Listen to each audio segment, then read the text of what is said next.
Welcome to King's Cross Conversations. If you're a follower of Christ, this is a place for you to be encouraged and equipped in your walk with Him. If you are not a follower of Christ, this is still a good place for you to find information on what it looks like to follow Him. We seek to help you grow in your faith by learning theological truths, and they're always practical applications for the Christian life. Our aim is to help you glorify God and find joy in doing so. Join us each week as we dive into new topics for the sake of the name.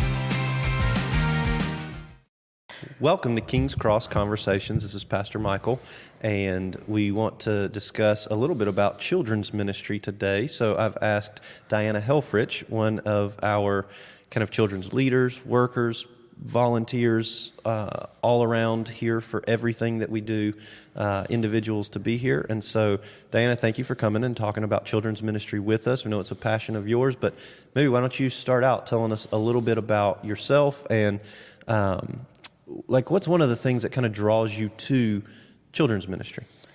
Well, first about me, I have 5 kids, and my husband and I and our kids, we all attend King's Cross. I'm a teacher, second grade teacher, so I eat, sleep, and breathe kids and Jesus. One of the things that draws me to children's ministry is I want to make a difference for the kingdom. And what I get to do in children's ministry is share Jesus. And, you know, what a child believes about Jesus will make or break their eternal destination. We all live forever, and I want to help these kids live forever with Jesus. And so the Sunday school lessons really impact what they believe in Jesus. And so I know what Jesus has done for me in my life, and so getting to share the gospel with even one child it's a reward that the most rewarding feeling I can't describe. So, now, what is it particularly that kind of draws you to? Because you could do that with adults, but like you said, you've got 5 kids. You're a second grade teacher. You literally are around kids all day, every day.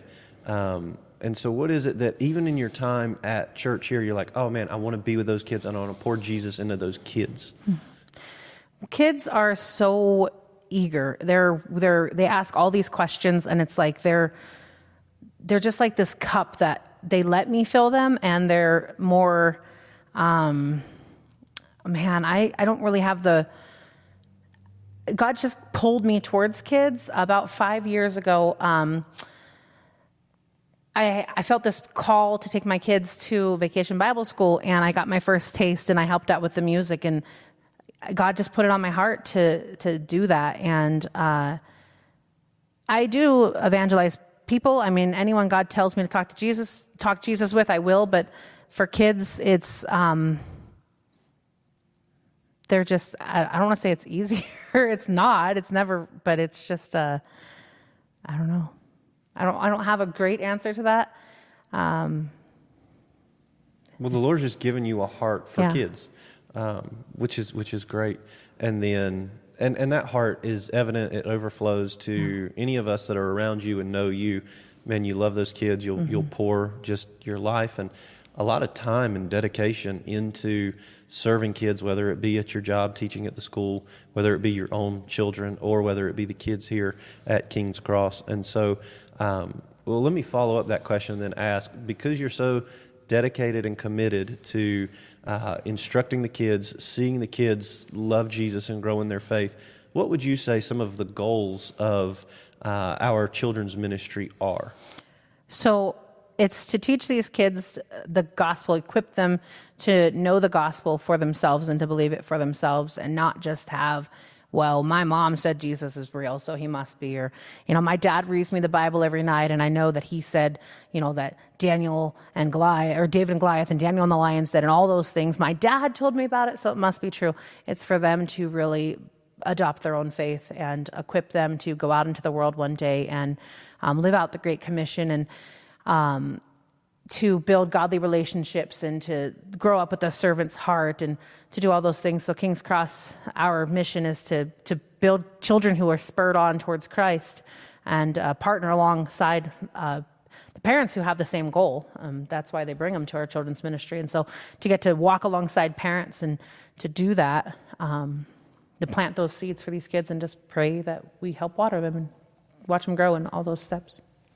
Yeah, and one of the things that I love is it's not just you like have this philosophy of children's ministry, but you're actually enacting it in your home with your own kids. And so could you just take a minute, because some people think, well, maybe the kids will get to this point eventually. But I know of one of your kids in particular that for her, it was a really big like mission evangelism endeavor leading up to Easter. So without using names, could you just tell us a little bit about that? So we can say kid number. Well, if you want to use your own kid's name, I was just thinking about the neighbor that she went to. We don't want to necessarily use. Yes. Okay. So I won't. I know what you're saying. So I did have one of my daughters, which I have a few of them. She is so passionate for Jesus, and she lived out the Great Commission. She went to our neighbor and she invited her to church on Easter. She even made her cookies, and she was really concerned because her and a couple of my other kids, they go and help with lawn care over the summer. And this neighbor, she's a sweet lady, but she believes in fairies and those sorts of things. And so my daughter's like, oh, she needs to know Jesus. She believes fairies are real and all these things. And unfortunately, she didn't come to church. She said she was going to. And my little girl, she was crushed, but just the heart she had to share Jesus. And it's, because she has adopted her own faith, and she walks it out, and she serves here. She went to children's ministry, but now she's serving, and she didn't do that because I told her to. She didn't do it because a friend told her to. She just woke up and said, Mom, can I make cookies for our neighbor? And I said, sure. And then she said, okay, I'm going to take these over, and Mom, can I invite her to church? And I'm like, but yeah, sure. Try not to cry. It was really beautiful. So yeah, I've gotten to witness that as a mother. So it's great. Yeah, which is one of the things that it makes me really, really excited for some of our people serving here at King's Cross Church, that it's not just theoretical, it's not just here's the philosophy of what we want to do, but we're seeing people live this out in their own lives, their own homes. And so I just want our listeners to understand, when I'm asking Diana questions about what it's like to kind of serve with kids, but then also disciple kids to grow up to be on their mission field wherever the Lord puts them, it's not something that we've just thought about or talked about. It's something you're actually in the process of doing with your own kids. And so that's super great. We talk about what some of our goals are here, and we would say, raising up kids to fulfill the Great Commission so that they would love Jesus, so that they would follow Jesus now as their kids and for the rest of their lives. But there's a lot of debate or discussion on what children's ministry is or should look like and all these different things. What would you say, kind of, you're passionate that our children's ministry is not going to be? Children's ministry is not daycare. It's not cookies and coloring books. They're going to come in and they're going to hear the word. They're going to know more about Jesus. And so we believe in a structured Bible curriculum. They're going to get the same message no matter what age they are. So we have teachers. So we have 0 to 3, 5, and kindergarten through second grade right now currently is what we teach. So for example, this Sunday, I'm the teacher this Sunday, and we're going to teach about Moses and baby Moses being saved. And so we have a group lesson for the 3 to 5 and kindergarten, second grade. They'll get together and we teach the lesson as a whole. And the very first thing that I do is I hold up the Bible and I say, where does our story come from today? And they say the Bible, and I'll say, how do we know it's true? Because it's God's word. And can God lie? No, God always tells the truth. So we know that the story I tell you today it's not a story like your mom and dad read you at bedtime. It is true. So the first thing is establishing the truth of God's word, and then we delve into the lesson. After the group lesson is over, then we break into our groups. The younger kids will do activities based on the lesson. So there's usually like a physical hands-on craft, and then there's a run-around object lesson, so they're up and moving. And then, so that's for the 3, 5, and the K2. And then there's also music we do beforehand. So there's a lot of interactive actual biblically based curriculum that we instill in the kids. It's not sit down, watch TV, eat cookie. We do have snacks, sure. I mean, kids, who doesn't like to eat? But it is not just a glorified daycare and you come get your praise on and then pick up your kids. They're coming here to worship the Lord too. Yeah, so we're not just giving the parents freedom in here while babysitting their kids, but we're actually trying to invest in and disciple the children with the time that we have. Yeah. Now, with that, what would you say what would be something important maybe for parents to understand as they're coming to bring their kids here? What would you want to communicate to parents that are dropping their kids off? That we have the same goals as they do, that we are walking alongside them, and that first and foremost, they are their children's very first discipler.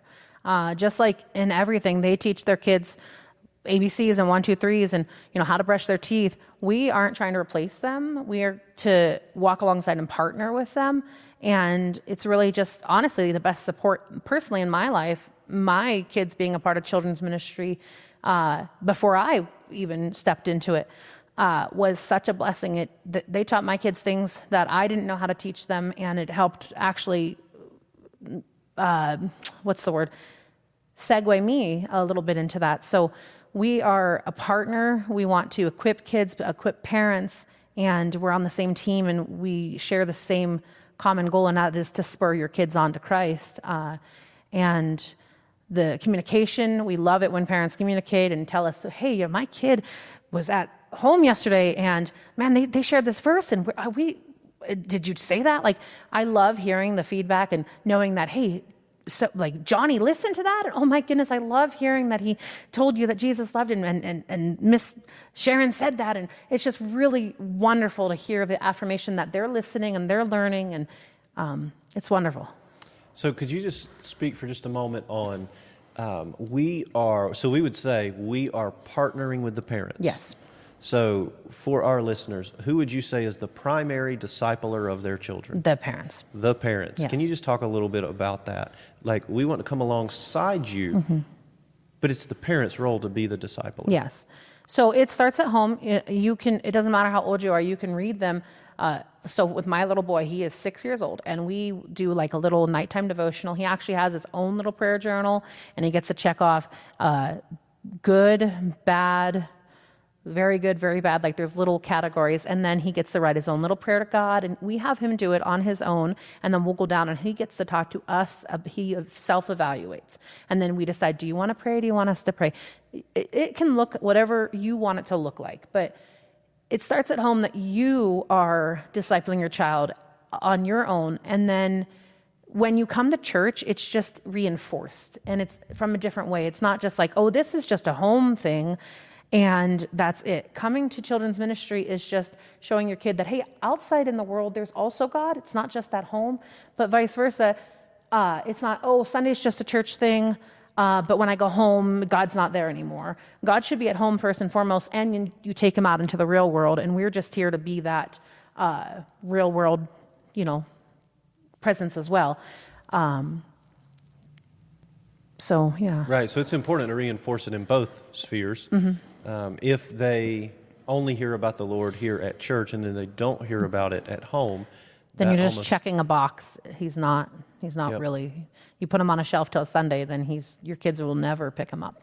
And we would say that's not really life-changing for anybody, kids or adults. No way. But when they see the parents. So if there are parents who are like, man, that sounds great, but I don't know where to get started, you'd be a great resource for that. Absolutely. To help them, and you'd love to talk to parents about that and walk them through that. We've got other people here. I know I would love to talk with them about that. Yeah. For some parents that maybe are not used to going to church, dropping their kids off, what happens in that space, maybe just walk them through a little bit of the logistics, Kings Cross specific. What do we do from the time they get off the elevator? What does their day look like, the kids' day? So the first thing that happens is you come off the elevator, and we have a really fun check-in station while parents are checking in their kids. the kids have their name tags hanging up. There's like a braided lanyard string thing, and the names are hanging according to age groups. So the kids that are able to physically grab their name tags, they'll find their names, and it's really neat. The older kids, the little kids who can't read their names, I love seeing brothers grab their sisters' name tags and put them on, and just a fun little autonomy that they get to have there. Just, I'm at church, I get to check in, and then they go and find their classrooms. We do... occasionally, there's the kids who have separation anxiety and don't want to go. But when the parents encourage them to go, sometimes we'll have a teacher who will hold the kid for a few minutes, and then that child is excited and all of a sudden forgets mom and dad even exist for an hour, and we include them. And so when they come in, we start off with music, and then there's that group lesson. Usually music is 2 to 3 songs, and it's a stand-up and worship. We have hand motions, dance motions. I will sometimes ask for student volunteers if they'd like to, and they'll come up, and it's a lot of fun, and it's get up and go. It's just so much fun. The kids love it. They're laughing and dancing. And then we do that group lesson, the physical activities, we have snack, and then mom and dad come in and pick up their kids and go home. So, and we have the sermon application things for the older kids here in service, where they get to do like little outlines and word searches and that sort of thing to follow along with your preaching. So if they're not serving in children's ministry helpers, which a lot of our older kids actually do serve, I have 3 of my kids who serve with helping with tots or running the elevator, taking out the garbage. There's a lot of opportunities for the big kids to serve and see what it's like to serve the Lord. That's great. So with that, I know some parents are a little leery, so it's good for them to hear, hey, here's kind of what the Sunday's going to look like. You and I would both be really big sticklers for rules ensuring kids' safety. Mm-hmm. So can you just talk about what some of the rules are that we have and are in place, and some of those elements, so that parents can kind of be reassured, hey, we're actually as concerned with your kids' safety as you are. Yes. So we don't let anyone inside the room. You have to come to the check-in station, check your child in and out, and then I usually have one of my helpers standing at the door, and the parent will come and say, okay, I'm here to pick up so-and-so, and then my student helper will go and grab that child and bring the child to the door. No one's allowed in and out, and we're pretty strong in that. We don't want, we would never allow a child to go with someone who's not. We also have emergency contact forms. You have to register your child so that we are able to verify who you are. And then we have those phone numbers in case, God forbid, there's an emergency in that regard. And then we have rules on people in the classroom with yes. the kids. Mm-hmm. There's 2 teachers in each room. There's 1 teacher in each room for the 3-5 and the K2, and then there's a helper as well. The teachers are 18 or older. In the baby room, there's 2 teachers. But our rooms are conjoined. There's a Jack and Jill door, and so sometimes that door is always open, so there's essentially 2 teachers. And so there's anywhere between 2, 4, 6 all together at any time. So. And is it ever okay for an adult to be alone with a child that is not theirs? Absolutely not. Good, thank you. So we want to make sure that the kids' safety is priority. It's a really big role and responsibility that parents would entrust us with their kids, and so I appreciate you taking that very seriously. And then, so that's kind of priority number 1, is to keep them safe. It sounds weird to say priority number 2, but priority number 2 then is to really let them hear, know, experience the goodness of the gospel through the word and through the lessons that are taught. And then priority number 3, we do want them to enjoy themselves and have a good time.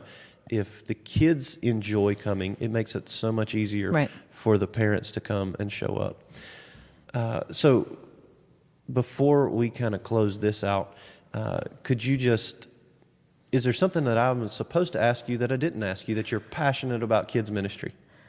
Well, I think I pretty much, you covered everything. I just want to, reiterate that what a child believes about Jesus will direct his entire life. And so he or she has to hear Jesus everywhere. So children's ministry is a perfect support system. It is not number 1. Mom, Dad, you are number 1. And then I want to shamelessly put a plug in here for volunteers for Shameless or for children's ministry. There's never too many volunteers signing up for children's ministry. And how I myself, goodness, words are hard.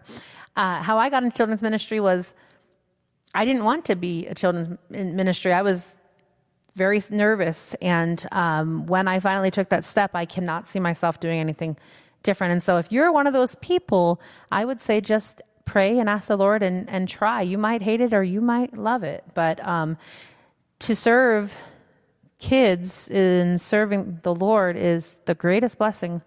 And these kids are, even just to get one child to heaven, I think that there's a special crown you'll get to throw at Jesus' feet for that. So if somebody was interested and said, you know what, I'm not sure, I might be a little bit nervous, I don't know if I would be good with kids, what process would they walk through? But they're willing. What process would they walk through? Who do they come see? Can they come see you? And then what does that look like to get them plugged in? They can come see me. They can come see Sharon. Usually, not usually, like we actually don't let you teach on your own the first time. You will shadow train with myself or Sharon. And if you're not comfortable the first few times, you can continue to do that until you are.